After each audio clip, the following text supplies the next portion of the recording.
Hello and welcome back to another guide with me, Zug, on Broadside Gaming, and today we are looking at the Warrior Priest.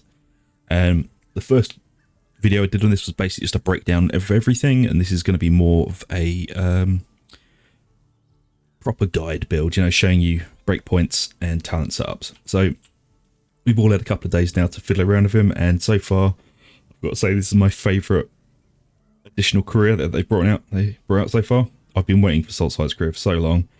And I fucking called it about 6 months ago that it was going to be the Warrior Priest, or a Cleric in general. And I'm really glad I was right, because it's awesome. So, let's get to the build. Talent-wise, there are a few ways you can do this, but I'm going to show you for this weapon setup, and then I'll show you for a different setup. So, currently I'm using the Skull Splitter and the Blessed Tome, and my offhand is the Flail and Shield. I generally run with this half the time, and then the other build the other half. I just find that the most fun. So, talents, we're going to go with Slayer of the Wicked. Damaging multiple enemies in one swing of a melee weapon grants temporary health, max 5 enemies. Pretty standard. And because of what the weapon setup we're using, we're going with Sigmar's Executioner. Killing an enemy grants 5% critical strike chance for 12 seconds, max sax 3. With the other weapon setup, we would probably be using Rising Judgment. But for this, Sigmar's Executioner. Smiter does the same as it does on every character. From Fury, Fortitude, killing during Righteous Fury restores health to the party based on the health of the slain enemy. This is just fucking awesome. This makes you just such a good support character, because like you will find over the period of a match or in like a Chaos Waste, you won't do quite as much damage, say as like the Sister of Thorn or the Grail Knight, but this is where you'll start finding yourself shining with just your ability to support and, you know, protect with your bubble and generally get in the middle of everything. You are so incredibly tanky. Next we're going with Prayer of Hardness, bless the party with 15% increased max health. Again, you're supporting the team, and this is awesome. You can try looking at the others, but to be honest, if I was going to go with one of the others, it'd probably be Prayer of Vengeance. Prayer of Might, it's just a bit eh. And lastly, I'm running with Unyielding Blessing. So at the bottom line here, you can more or less choose what you want. I usually go with Unyielding Blessing or United in Prayer. So if I'm playing with like UG or other people, I take United in Prayer. If I'm running solo, I go with Unyielding Blessing. Because this, I can help pull someone out of the fire if they're absolutely screwed. Or with Unyielding Blessing, I'm playing solo, I bubble myself, and I can charge at, say, a gun rat or a fire rat, you know. And this basically just ignores it. This is the general setup I'm going for in most of my builds. And weapon-wise, so Skull Splitter and Blessed Tome, I'm going with crit and attack speed on it with Swift Slaying. The Flail and Shield, block cost and power versus Skaven and Opportunist, that is to hit some of the breakpoints.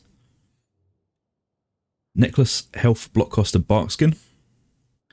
The charm is power versus Berserkers and power versus Skaven with Concoction. As again with the trait on this, you can go with whatever you want. I usually go with Concoction or the duration one, just because I like them. And again, Berserkers and Skavens because you want to hit those all-important breakpoints. And for my trinket, I'm using crit and stamina recovery, because remember, on the Warrior Priest, you do not need curse resist, as you are immune to all curse effects, which includes the miasma on the Chaos Wastes Nurgle maps. So you don't need to stay in the bubble, you are immune to it. So that's quite fun. So I'll just let you have another quick look at that, and then I shall show you what the other build is that I tend to use. The other build, I go with Holy Great Hammer in my main hand. Second weapon, you can take the paired Skull Splitters if you like them, or you can stick with one of the shields.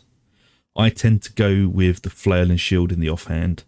I do occasionally take the paired Skull Splitters, but I just like that for tight situations, so you can pretty much choose either of these. And for talent wise, I'd switch it from Sigmar's Executioner to Unstoppable Force, And then I would probably switch out. If I'm playing in a party again, I would go United in Prayer. Or if I'm playing solo, Unyielding Blessing. And for your charm, if you're going to run this kind of setup, I'd switch it out to let me just check my notes. I'm pretty sure it's that one. Yep, Chaos and Attack Speed. So, I'll show you this again. Holy Great Hammer with crit and attack speed and swift slaying.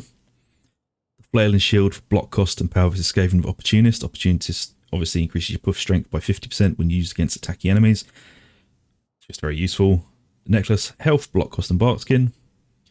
The Charm, attack power versus chaos and attack speed with concoction. And then crit chance, stamina recovery and shrapnel. So it's just, he's really, really amazing. I love him.